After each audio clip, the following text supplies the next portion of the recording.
Welcome to the very first Planet Doug audio recording on Patreon. A lot of technology has gone into this recording. I've had to figure out things like plugging in a microphone and diving into the settings, and I don't really understand all of it. Well, to be honest, I don't really understand any of it, but I appear to be recording something. So that's a win in my books. So what I'm recording here is the very first journal post that I put up on Patreon. I'm doing this mainly because I want to test the audio post type on Patreon. When you make a post to Patreon, you have to choose what kind of a file or what kind of a post you're making. Is it a text document? Is it a video? Is it a photo? Is it a poll? Is it a live stream? And you can also do audio. And I have no idea how the audio post works. So that's what I wanted to test. And I'm using a Boya shotgun mic, a very inexpensive shotgun mic that I've had for many years actually. And I figured out how to plug it in using the Rode SC1 TRRS extension cable, which is a very expensive cable. And at 6 meters, it's far longer than I needed, but it was the only cable that I could find. So that is the one that I bought. As I wrote in a photo post on Patreon, cables are tricky. You can buy a very short, what seems to be perfect audio adapter, TRS to TRRS or something like that, from some kind of a third-party company, and you'll discover that it won't work, and you don't know why. Cables are just weird. Adapter cables sometimes work, sometimes they don't. And I've discovered over time that you're better off buying branded products. So if you want to plug something into your Samsung phone, buy the original Samsung cable or the original Samsung adapter. If you want to plug in a Rode microphone, buy the Rode cable. They're far, far more expensive, but they work. And you just never, ever know whether a third-party microphone is going to work. Anyway, this is just a test, as I said, of the audio feature, but I may end up keeping this audio file and leaving it on Patreon. The idea would be that I could type out my journal, as I normally do, and then when the journal is finished, I could also record it and upload it as a separate audio file.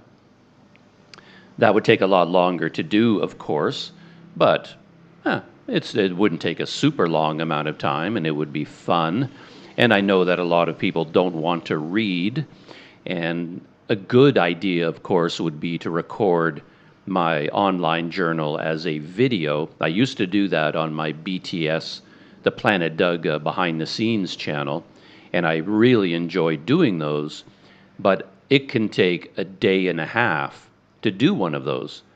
You record the video in the morning, and my videos can be quite long. I can talk about various topics for 2 or 3 hours, and if I could just take that video and upload it instantly and be done, that would be great. But even after you've recorded the video, it's going to take me at least a full day, maybe even a day and a half, to edit it, export it, and then upload it. I may be getting faster at that in the future, so it may become a possibility again. But for now, that's just so much time, and that's time I could be using doing other things. So anyway, here I am doing an experiment with pure audio. I think I heard from people that even with my behind-the-scenes videos, they didn't watch the video anyway. And why would they? Because it's just me sitting on my hotel bed talking into a GoPro. There's nothing really to watch. So they would play the video in the background and then go about their day, whether they're doing dishes or just doing housework, whatever it is they're doing, cooking dinner. Then, if they're interested in what I have to say, they would just have my video playing, but they would just be listening to the audio. So here I am recording just audio, and what I'm going to do is read my post. And I'm not too excited about that because I've discovered that when you read something, the quality of your voice changes. It doesn't sound as natural. And I try really hard to read and make it sound like I'm not reading, like I'm actually just speaking off the top of my head, but it always comes out a little bit different, a little bit stilted. It doesn't come across as a conversation, and it's the conversational tone that I want. Anyway, I may read this and then stop from time to time to add something and make it more of a conversation.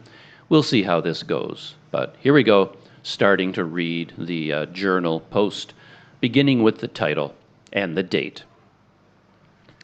Journal post, creating a Planet Doug community on Patreon, Sunday, October 6, 2024, 7:15 a.m., ground floor room, house in Port Dickson. And this particular post is 5,041 words long, so buckle up.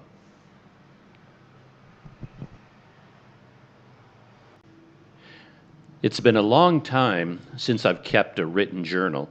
Simply put, making YouTube videos and running a YouTube channel has been so time-consuming that I just haven't had the time. Video, as I've learned, is a demanding medium. Plus, I tell a lot of my stories and thoughts in the videos themselves, and those have replaced my written journal to an extent. However, I've had this idea of starting a Patreon rattling around in my head for a long time, and one of my ideas is to incorporate a bit of writing in the Patreon. I've experimented with combining some writing with YouTube through the Community tab. However, that never feels right.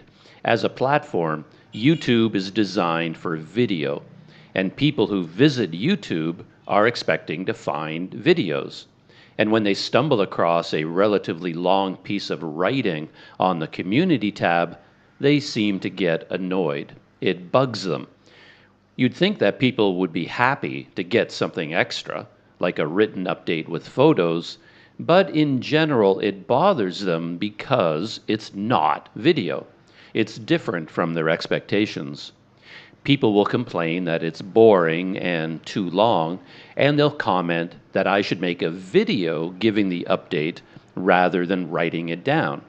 Or they'll suggest making videos about other things.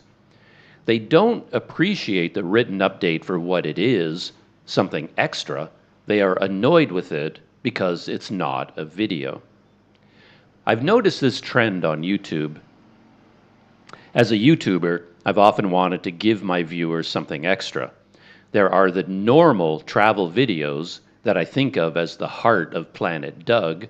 Those are the big videos that are about a place I visited and my personal experience going there.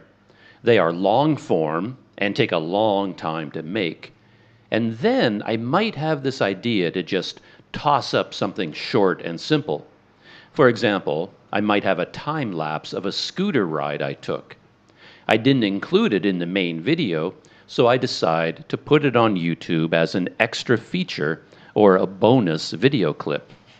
Or I might sit down in front of the camera and just record behind-the-scenes stories of my life. Or I might record straight audio without any video. These are things that are much faster to make, and I think I'm doing some good by offering these bonus items on my YouTube channel. Yet, in general, people didn't seem to like them. Instead of people appreciating them for what they are, they complain about them for what they aren't. Personally, I don't see posting all these extras as a problem. I'd love it if other YouTube channels did it. After all, I'm still making the regular Planet Doug videos. That is happening all the time, and I post one of them every 2 or 3 days. But then I could also post all these bonus segments, audio posts, written updates, time lapses, photo montages. I think I'm doing something nice for people by giving them these little bonus tracks. Yet, rather than appreciating them, people hate them. And I eventually concluded that this negative reaction had something to do with expectations. When people expect one thing but get something else, they get annoyed and upset. It doesn't matter that it's a bonus or an extra item. They don't see it as a bonus in addition to the main video. They see it as a replacement for a video, and they don't like it because it is different from what they expected. When I noticed this trend long ago, I started splintering my YouTube life. I started creating new YouTube channels. I created a Planet Doug behind the scenes channel. My idea was to record video journals of my life, and I thought I could also post all the extra bonus clips and other items. It would be like a dumping ground for anything I wanted to create and post, and nobody could be disappointed or upset with me because this was all behind the scenes. It was my video playground to do with whatever I wanted. There would be no expectations about what would be there. I also created a technology channel. If I ever wanted to talk about camera gear, I could make the video and post it to this channel instead of to Planet Doug. That way, I would avoid upsetting people if I started babbling about the features of the newest action camera. I also created a completely new channel just for 360 videos. Actually, 360 video is a good example of what I am talking about. When you record video with an Insta360 X2 or X3 camera, you end up with two types of video. You have the true 360 video, but then you reframe it and export it as a regular video. And you put that regular video into your normal YouTube video. But you still have the full 360 video, and it seems such a waste to just delete it and lose it. So once in a while, I edited the full 360 video and posted that to Planet Doug. I thought it would be such a great, fun bonus video, but people generally hated it. Most people didn't understand what 360 video was. They didn't understand it or how to watch it. And since it was different from their expectations, they generally complained about it. So I stopped making them. And then I created a separate 360 video channel. And that separate channel is just for me. It's a place where I can keep an archive of 360 videos for my own enjoyment. I enjoyed having all these different YouTube channels. It meant that there was less chance of annoying people and having them complain. Every channel had its own expectations. The expectations would be right in the name of the channel. The Planet Doug behind the scenes channel contained behind the scenes videos. Nobody could complain when they found them there. The Planet Doug 360 channel contained 360 videos. Again, nobody could complain about that. The problem, of course, was the usual problem with YouTube: lack of time. It's almost impossible to find the time to have one YouTube channel. To have several of them can be overwhelming. My original idea was that all these bonus videos could be done quickly. I'd just throw them together and toss them up on YouTube. But video requires time. No matter how small you think the video is, it will still require tons of time. And most of these new Planet Doug YouTube channels have been abandoned. I simply don't have the time to do anything with them. And this brings me back around to the idea of establishing a Patreon. The thing is that I have this urge to create all this content anyway. I enjoy writing down my thoughts. I enjoy shooting time lapses. I enjoy shooting 360 videos. I enjoy taking pictures. I'm going to be doing these things anyway, and a Patreon might be a good way to create the Planet Doug community and give me an outlet for all these little projects. The way that Patreon works is that people who enjoy what you are creating can sign up for Patreon and support you financially and get perks and bonuses. You can organize your Patreon in any way you like, but in general, the idea is that you create various tiers, and each tier comes with a specific set of bonuses and perks that you create for your patrons. I've been thinking about starting a Patreon for a long time, and I've been writing down my ideas and trying to organize them. In fact, when I came to Port Dickson, one of my goals was to spend 2 months here completing my videos from Vietnam and setting up Patreon. Unfortunately, I've had so many demands on my time and so many things have gone wrong that it has taken me until today just to get caught up on my backlog of videos. I haven't had the time to really dive into learning about Patreon. But in the last day or two, I switched gears a little bit and started pondering Patreon again. One problem I was facing is that I didn't and don't really understand the internal mechanics of Patreon. I understand the idea, of course. However, I don't understand how it actually works. I know that people who have a Patreon offer their patrons bonus videos, among other perks, but how does that work exactly? Where is this bonus video? Do you upload it to YouTube as normal, but somehow restrict it only to patrons? Do you upload it directly to the Patreon website? Do you upload it somewhere else? Do you email patrons a special link to the video? I didn't understand any of this, and I still don't. I've gone looking for tutorials and guides and manuals, but as usual, none of that has been helpful. Nobody ever talks about the things I need to know.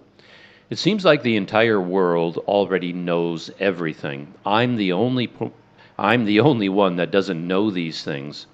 So when people on YouTube make a tutorial video about Patreon, they only talk about strategies and ideas.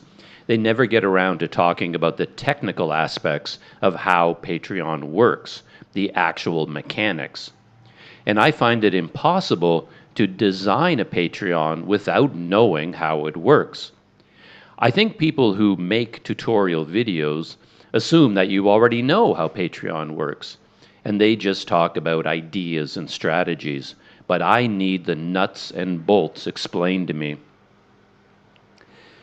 In the last couple of days, I've come to the conclusion that, like with all technology, it is impossible for me to learn about it in advance. No matter how much I read and how many tutorial videos I watch, I will never learn anything about how Patreon works. The only way to learn this is to just dive into Patreon itself and start setting it up. Personally, I like to know things in advance, but that just doesn't work anymore. The only way to learn anything is to just start doing it. So that is my goal starting now. I was hoping to design my Patreon first and then dive into it, but that clearly won't work. So I'm going to go into Patreon and just start building it, then figuring it out as I go. That being said, I do have a lot of ideas already. I have a document on my computer called Patreon Master Plan, and it is about 15 pages long and is jammed with ideas and outlines. I think the next step is to just dive headfirst into Patreon and figure out exactly how I can implement these ideas. And as I implement them, I can refine them and make choices. I think part of my problem was that I had this idea that you had to commit to your choices and then launch Patreon. I thought you had to make all of your choices first. But I've realized now that you can take it slower than that. You can set up your entire Patreon and see how it works and make changes before you launch. For example, I was watching a Patreon tutorial video the other day, and this person was also talking about strategies rather than nuts and bolts and mechanics. However, they did provide some useful ideas. And one of these ideas, which had never occurred to me, is that when you officially launch your Patreon, you should already have some Patreon exclusive content available. And that makes so much sense. I want people to sign up for my Patreon, of course, but it would be much easier to convince people to sign up if there is already Patreon exclusive content to enjoy. I never thought of that until I watched this tutorial, but it makes perfect sense. Imagine if someone signs up for the Planet Doug Patreon and they choose their tier with specific benefits and perks, but when they actually visit my Patreon, there is nothing there. And when you launch your Patreon, I assumed it would be empty. How could there be content there already when it didn't even exist yet? But I've since learned that you can set up your entire Patreon in advance, and that includes being able to post content to it. Basically, you have no members yet. Nobody has joined your Patreon because it doesn't even exist yet. You haven't officially launched it. But it's possible to add content in advance and make it exclusive to patrons. For example, this written journal entry will already be on Patreon. In fact, I plan to write a journal entry most days and add them to Patreon even while I'm working on the Patreon launch. Therefore, when someone signs up for the Planet Doug Patreon, there will already be 20 or 30 journal entries. And the same thing for videos. As I set up the Patreon, I hope to record special videos. And I will upload these videos to YouTube or Patreon, but I won't post them and make them public. They will be restricted to patrons. And all these videos will be sitting there waiting for people when they sign up. I was so happy when I figured this out. It bothered me when I considered setting up and launching a Patreon with this idea that the Patreon would be empty at the beginning. I hate promising people something and not delivering. But I've since learned that you can add content in advance, and I'm very happy about that. And in the last couple of days, I've also learned something else about the internal mechanics of Patreon. And this knowledge has also made me happy.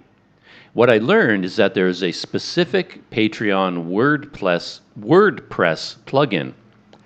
And this plugin allows you to restrict entries in your WordPress blog or website to only patrons.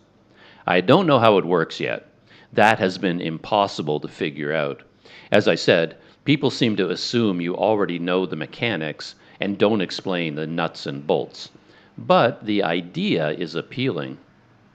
Up until I learned about this WordPress plugin, I just assumed that all my written journal entries and other content would be on the Patreon website. That's one of the things that appealed to me about Patreon. The Patreon site acts just like a blog. You can have many different types of posts. You can have photo posts. You can have text written posts. You can have link posts. Therefore, I assumed that as someone running a Patreon, I would spend all my time there, and I would be posting everything to Patreon itself. I liked that Patreon offered this capability. However, it did worry me a little bit because it raises the question of who owns all this content. If I have written 500 long journal entries on Patreon, who owns all this writing? Do I still own it? Or does Patreon own it? And what happens if my Patreon account disappears, or I want to stop using Patreon? Do I lose all the photos and all the writing and all the other content? That's why I like this idea of using the WordPress plugin. I already have a Planet Doug website. I created the domain planetdoug.life. and I have used that website to create a Planet Doug email address. My original idea was to build a full website to go along with the YouTube channel. I was going to post photos and journal entries and articles, etc. However, I've done none of that because I just haven't had the time. But it all still exists. Therefore, there is the possibility of linking that website with Patreon. I can write these journal entries, post them to my website, and give patrons exclusive access to those entries.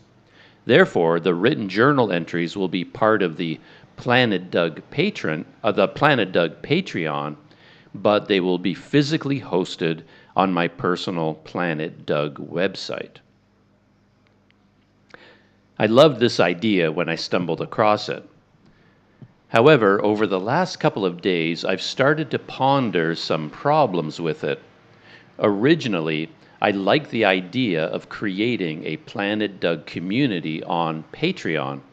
There would be one place where people could go to interact with me and learn about what I was up to. And to be honest, I already saw a problem with convincing people to go there. The heart of Planet Doug is the YouTube channel, after all. Planet Doug is all about watching my videos on YouTube. But now I'll be asking people to create an account on Patreon. And then they will have to physically visit this website to look at photos or read articles or updates. So now people have two places they have to visit to keep up with me and my activities. But what happens if I post all my journal entries and photos to my Planet Doug website? Now, the Planet Doug content is spread across three places: YouTube, Patreon, and my blog. It would be hard enough to convince people to go to Patreon, and now I have to convince them to go to my blog? And then if people want to interact with me, where should they do it? Where is the Planet Doug community? I assumed it would all be at Patreon. It would be simple. I'd post pictures to Patreon. I'd post written journal entries to Patreon.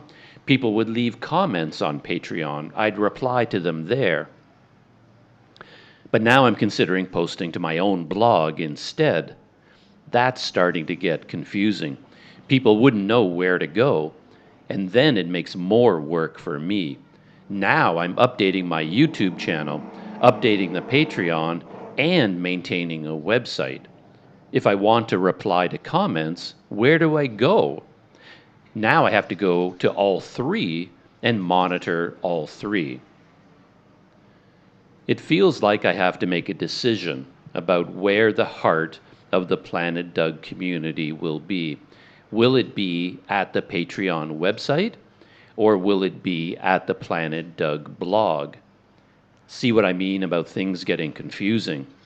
The main point of Patreon is to allow people to financially support Planet Doug. That's what it is all about. But an equally important part for me is to establish a Planet Doug community, and that raises the question of where this should be. It did occur to me that I could do both while emphasizing one. For example, I could write a journal entry and post it to Patreon as normal, but then I could also post it to my blog and set it up there with exclusive access for patrons. In my YouTube videos and in other ways, I would encourage people to visit Patreon, and that makes the most sense. I'd be encouraging people to join the Planet Doug Patreon, so it makes sense that I would send them to the Patreon website. That is where they would physically sign up and select a tier. If I sent them to the Planet Doug blog, they would see a bunch of locked entries. But to gain access to them, they would have to go sign up for Patreon and then return to the website. It complicates things for patrons and for me. Or does it? Maybe it makes sense. This is a good example of what I was talking about earlier. Right now, I don't have enough information to make a decision about what is the best thing to do. I think the only way to figure this out is to dive right in. I have to go into Patreon and start setting things up. And as I learn about how Patreon actually works, then I can make decisions. It's impossible to make good decisions right now. As I said, I don't even know how the WordPress plugin works. My understanding is that you use the plugin to lock the entry on your blog, and patrons will have a special way to unlock it. But I don't know how. Do they get a special code? If so, how do they get that code? Or do they use their Patreon login credentials? If so, do they have to do that for every separate entry that they want to look at? Or does it open up the entire blog to them? If they have to enter these credentials for every single entry, that would be a huge pain. Then it would be better to use the Patreon website. I'm assuming that on Patreon, everything would be open automatically, and they wouldn't have to enter credentials every single time. Then again, I don't even know that. I don't know how Patreon works. I was thinking that I need to sign up for an established Patreon just so I can see things from a patron's point of view. And I've been looking for one to join, but I haven't found a good one with a variety of content. Most Patreons that I've seen for YouTube have been very simplistic and not that interesting. And I've learned that all Patreons have a free tier. You can join any Patreon absolutely for free, and then the Patreon creator can decide what these free patrons have access to. At the very least, you get email notifications when they post something new. I've joined a couple of Patreons just to see how that works. And then most Patreons have a low tier that asks for $1 or $3 or $5 per month to join. That's what I would want to test. But most Patreons offer very little for that tier. There's almost nothing offered. So joining that Patreon wouldn't teach me very much about how it works. I'm still looking around for a good one to join. There are like 1,000 decisions you can make with a Patreon, such as how many tiers to have, how much to ask for each tier, and what to offer for each tier. Your options range from having just one tier to having lots. For a long time, I thought it would be best to have just one tier. That goes with my idea of having a Planet Doug community. I don't like the idea of dividing people into different groups, with one group getting things that other groups don't. For example, I don't want to post a Planet Doug video that only one group can watch. I want every video to be available to everyone. Putting up what they call a paywall feels wrong. In fact, in all my planning, I've been leaning towards having almost all content in the very first tier. Therefore, all written entries, all photo entries, all links, and all Patreon exclusive videos would be included in the very first tier. I want everyone to have access to them. However, it occurred to me that having just one tier is not a good idea. It excludes any possible patrons that, for their own personal reasons, might want to support me financially to a larger degree. It's possible that someone might want to support my travels more and would like to provide more financial support. And if there's only one tier for $1 a month, they can't do it. So there should be options for people who want to support more. And therefore, you have to create other tiers. Perhaps even a tier for $100 a month. I figure, why not? I can provide that as an option, just in case someone wants to help me out to that extent. But once you create these other tiers, you need to provide benefits and perks. And if you include the bulk of content to just the first tier, what else can you offer upper tiers? That is one of the many questions that you need to grapple with as you set up a Patreon. Another stumbling block is offering too much. You have to make sure that you actually have the time and energy to create the extra content that you promised. My idea is that this shouldn't be a big issue for me. I create all this content anyway. It wouldn't take extra time.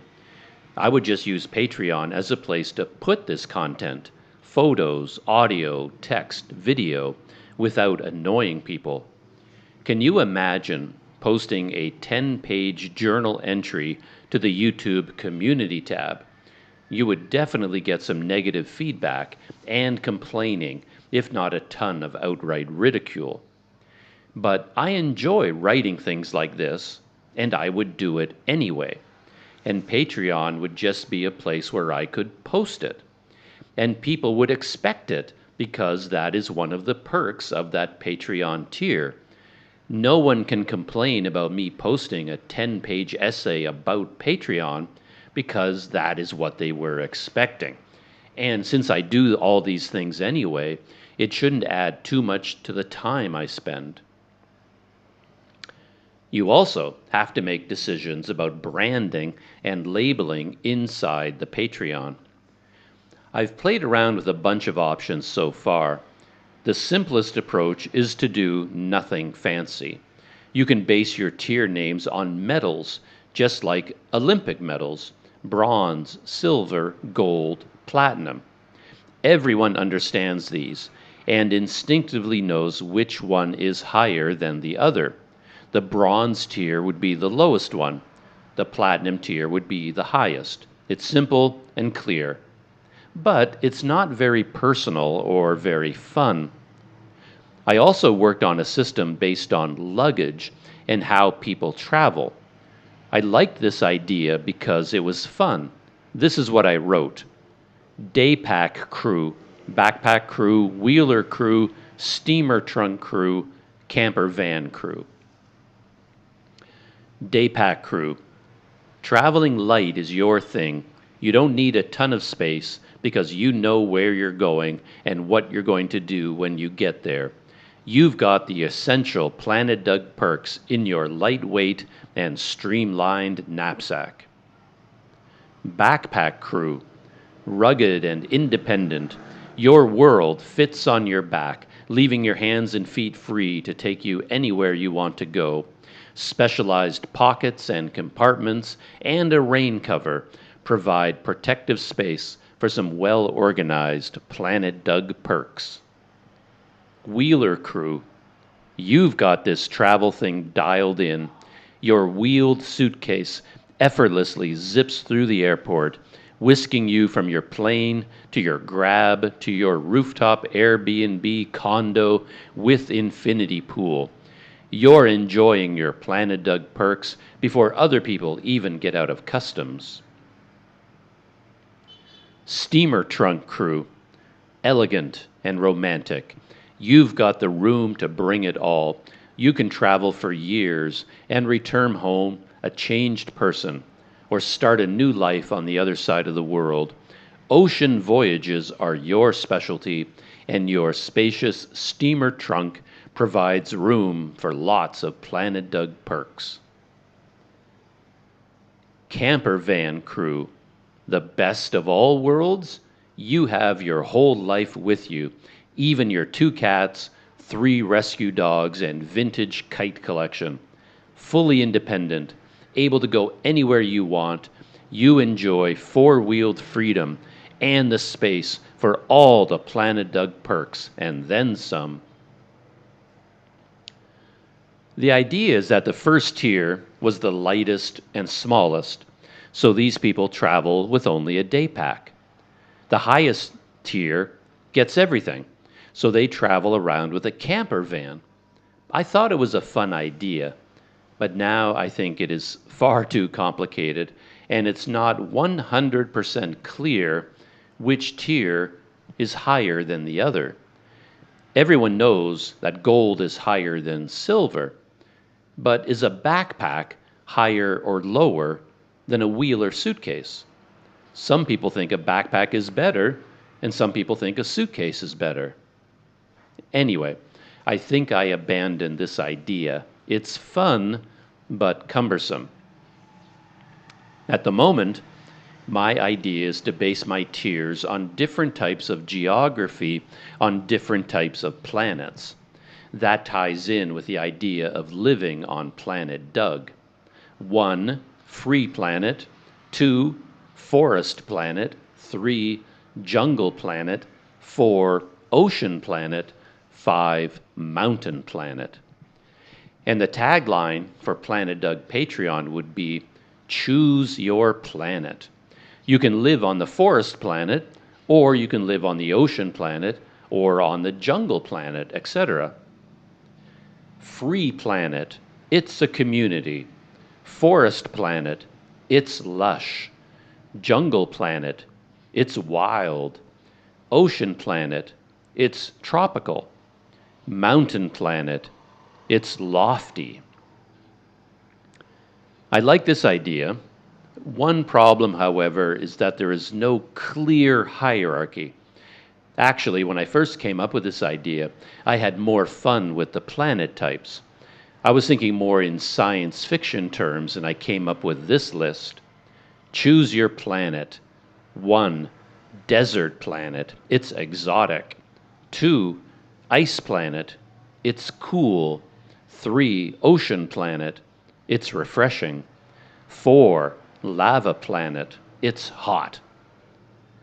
I still like this idea. However, when you think about it, those planets are just not very pleasant. Who would actually want to live on a lava planet, or a desert planet, or an ice planet? And so I switched to more pleasant planets. Forest planet, jungle planet, ocean planet, and mountain planet. And even though the hierarchy is not 100% obvious, there is a subtle hierarchy. A forest planet would be most suitable for the largest population. That's where most people would live. A forest can support a larger population. But some people would live in the jungle, and then it sort of makes sense that the ocean planet would be above that because that involves tropical beaches and fancy resorts. And then mountains would be the most exclusive. And each of these planets would be a nice place to live with specific benefits. Anyway, I think I will wind up this morning thoughts right here. It's time to head out for breakfast. I'm writing this from Port Dickson, by the way, and it is raining heavily outside. I have no idea where I will go for breakfast, but probably to Coconut Bay. It's the nearest. I haven't been there for a while. So that is the end of the first reading of one of my Planet Doug journal entries. I think if you were listening to this, you can tell that my voice doesn't sound entirely natural.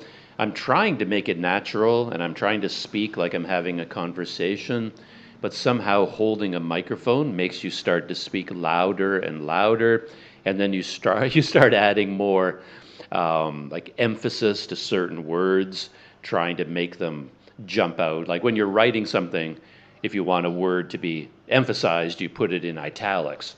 So when I'm reading one of these journal entries, I take one of those italicized words and I really hit it. Anyway, it feels like I'm giving a speech or something, and I'm trying not to do that. It also took a long time, a lot longer than I thought, but of course this is an extremely long journal entry. It's like over 5,000 words, 10 pages long or something like that. So it took about 43 minutes to read it from beginning to end, and my voice is pretty worn out at this point. But anyway, I'm going to save the audio file and upload it and see what it looks like on Patreon and try to figure out what to do with it or whether this is an option at all. I just wanted to end with one more thought, though, because I wrote this journal entry a long time ago. I wrote it months ago, or at least, months, probably 2 months ago, or many weeks, at least over 2 months ago, back when I was still in Port Dickson. And since then, I've been doing a lot more work on Patreon, And what I said in this journal entry has turned out to be very, very true. The main theme of this whole journal entry is that you can't really learn about anything anymore without doing it. The only way to learn anything is just to dive in and start doing it, and then things start to become clear.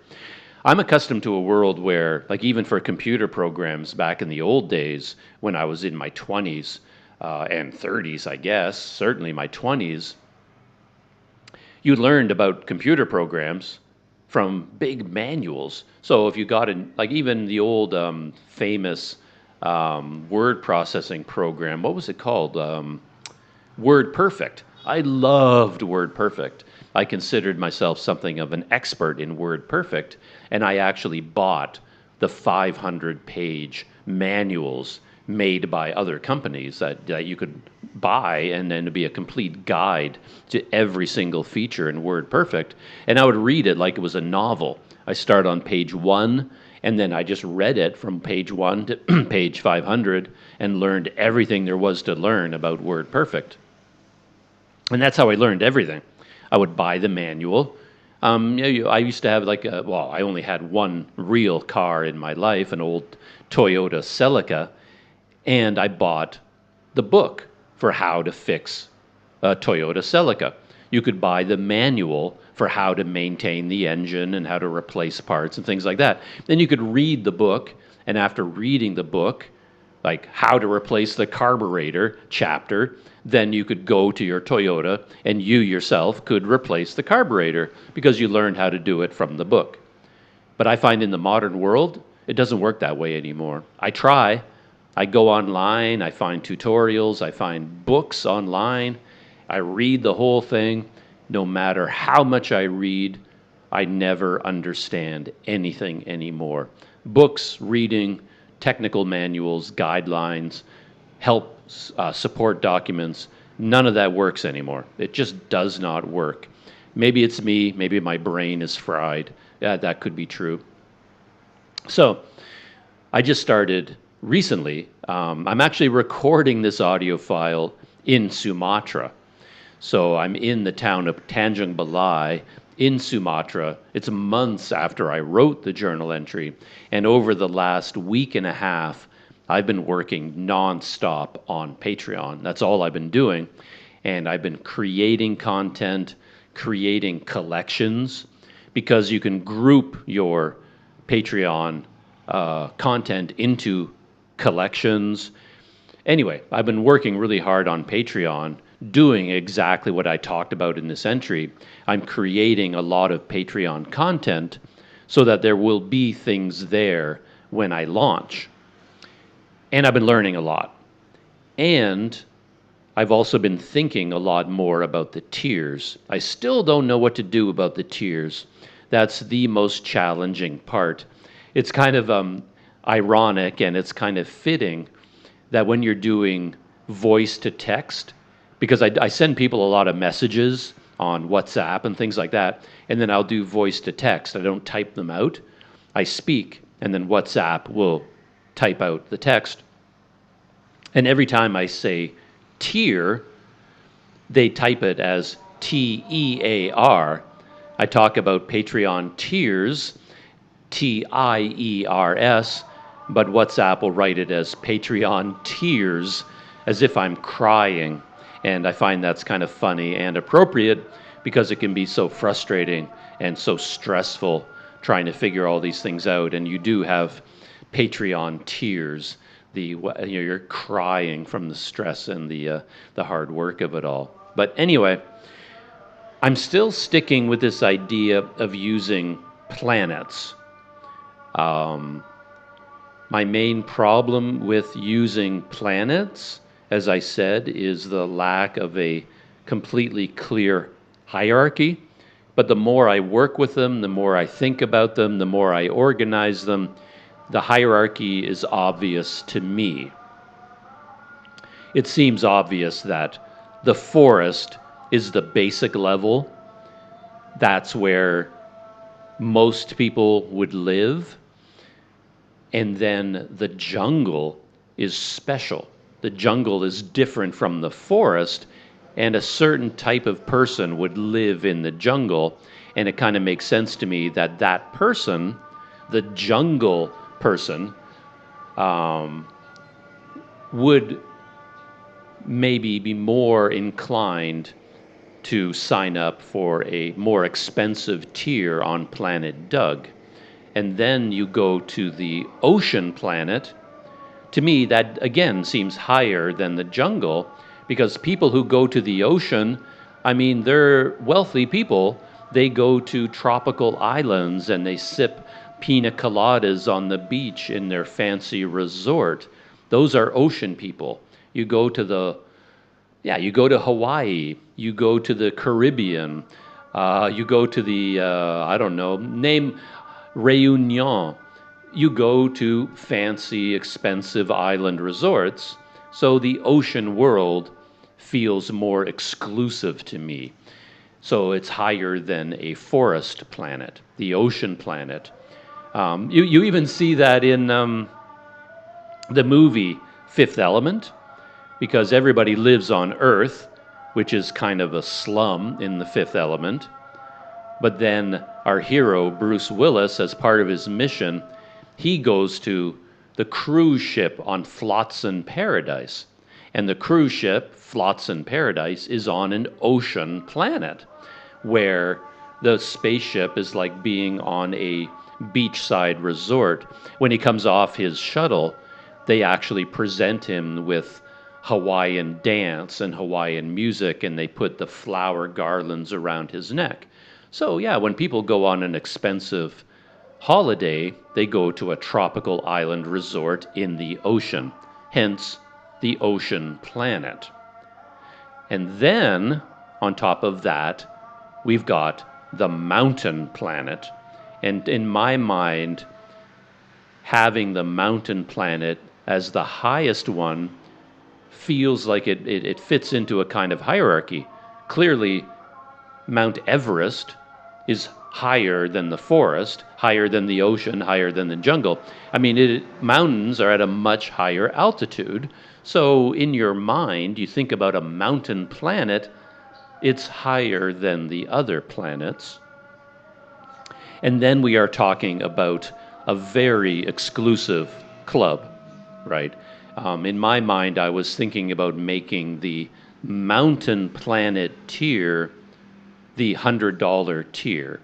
And I would reserve that for, say, Bill Gates, or someone who essentially has a great deal of money. And for them, perhaps, they might see someone like me doing something a bit unusual with my life, and they think, well, you know what? I can afford $100 a month, a lot of money for most people in the world, but perhaps for this person, it is not out of the question to support someone like me at $100 a month. But there would not be very many people like that. I think that would be obvious.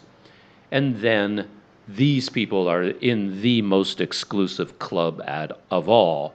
These are the people, they not only have enough money to have a mountain cabin in Switzerland. They might actually go, say, on serious adventures because they can afford to climb Mount Everest. So we're not talking about people who just have a lot of money.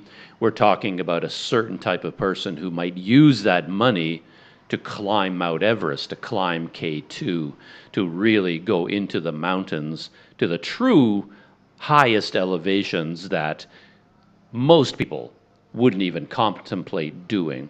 So you see what I mean? As I talk about it, the hierarchy becomes more clear to me, and I love the connection between the planets and Planet Doug.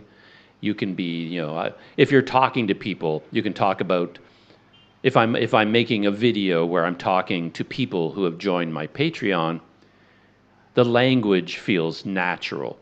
For example, one of the reasons I chose Planet Doug for the name of my YouTube channel is that I can make a lot of dumb jokes or references, like how things are different on Planet Doug. On Planet Doug, it's always raining, and there is a technology disaster every day. Things go wrong on Planet Doug. On your planet, everything might work out smoothly, but on Planet Doug, everything usually goes wrong. And I can talk about how, on Planet Doug, it's raining today. On Planet Doug, uh, it's really, really hot. You can just sort of talk about the world of Planet Doug from my perspective, what my life is like living on Planet Doug, which could be very, very different from the life other people are living in their planet. And then I like that sort of idea, the language that produces. And if my Patreon keeps that theme going, and I'm talking to people who are members of my Patreon, I can talk to the forest people, the denizens of the forest planet, the forest people, the people who live in the forest, and what kind of a community that would be. I can talk to the ocean people, the mountain people. There's a lot of language that can be incorporated naturally. And if you do something simple, bronze, silver, gold, platinum, I don't like that, because clearly if you have a bronze medal, you came in third place. You're not as good as the person who got a gold medal. And platinum, of course, is above everybody. There's a hierarchy, but it's also a hierarchy that involves thinking about worth. A bronze person is not as good as a gold person, and I don't like that. With forest, jungle, ocean, mountain, you're not really saying that a mountain person is better than a forest person. In fact, a lot of people, give them a choice, they would prefer to live in the forest. Other people, they want to live in the Amazon. You can argue amongst yourselves, like, who's better? Where it's better to live in the jungle because of the tropical, exotic environment and all of the special qualities of living in the Amazon. And other people can say, well, okay, that's great, but I prefer to live in the forest where it's a cool 70 degrees every day. And you see what I mean. A jungle person is not necessarily better than a forest person. And an ocean person, people say, I don't know, I just thought of this now. Let's say somebody signed up to the planet forest tier, the forest planet tier. Maybe for 1 month they want to go on a holiday, and they sign up for 1 month to sign up for the ocean tier. And then it's like they splurge for 1 month and take a tropical ocean holiday. You see what I mean? Anyway, there's just a lot of ways you can have fun with the concept of different planets and being members of the community that live on those planets. Or, technically, of course, one planet has all of them. Planet Earth has a forest, a jungle, an ocean, and mountains, that sort of thing.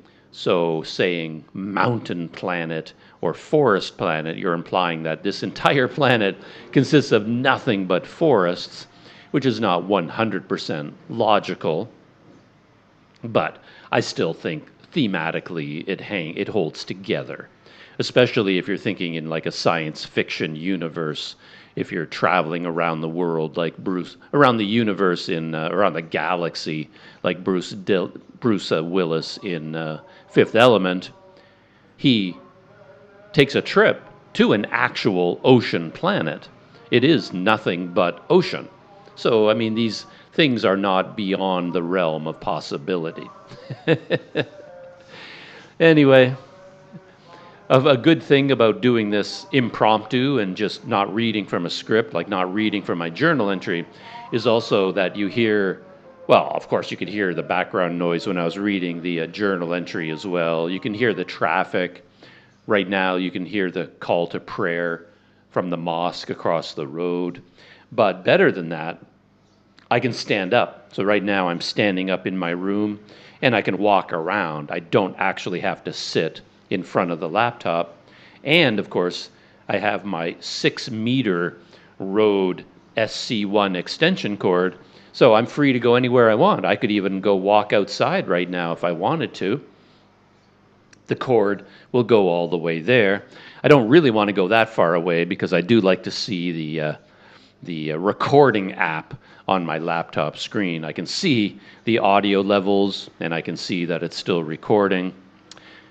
Final thought before I shut this down is one of audio levels. I'm finding that I am struggling a little bit with this because I'm holding this Boya microphone in my hand, and I've noticed that changing the distance between the microphone and my mouth, even a little bit, makes a big change in the audio levels. And if you're speaking for a long time, your hand just naturally starts to move around. You can't help it. So I think my audio levels go up and down all the time. So maybe it's not the best. I mean, I can demonstrate that right now. If I move the Boya closer to my mouth, like I'll do that right now. Now the Boya is very, very close to my mouth, and I'm speaking a lot softer now because I can see that the audio levels are much, much higher. But perhaps my voice is much richer and more pleasing with the microphone being this close to my mouth. I'll listen to this audio track myself and I'll see what I think. And if I move the microphone just 2 inches away from my mouth, then it sounds like this. And there's a dramatic drop in the audio level, and I don't know whether the tone of my voice changes considerably. And as I said, this is only like 2 inches away from my mouth. If my hand happened to drop, so it's like 6 inches away, then it changes completely. And I guess I would have to decide which audio has the best sound. So this is about 6 inches away, and now this is about 2 inches away, and now this is right up against my mouth, as if I'm in some sort of a fancy recording studio, speaking into a studio microphone. So that is it for the experiment this morning. I'm going to save this audio file. It's a very long one, over an hour long now, and hopefully when I end this recording, the app that I'm using will save the file properly. I would hate to lose this entire file now. That would be very disappointing. And then I will upload it to Patreon and see how all of this works. And of course, on Planet Doug, I never do anything like this without pouring myself another cup of coffee. I think you could guess what I was going to say there. So thank you for listening to the very first Planet Doug journal reading and impromptu audio recording. And as always, I won't see you in the next one, but you will hear me in the next one. And maybe you are living on the forest planet. Maybe you're living on the jungle planet. Maybe you're on the ocean planet or the mountain planet. Whoever you are, thanks for keeping me company. You'll hear me in the next one.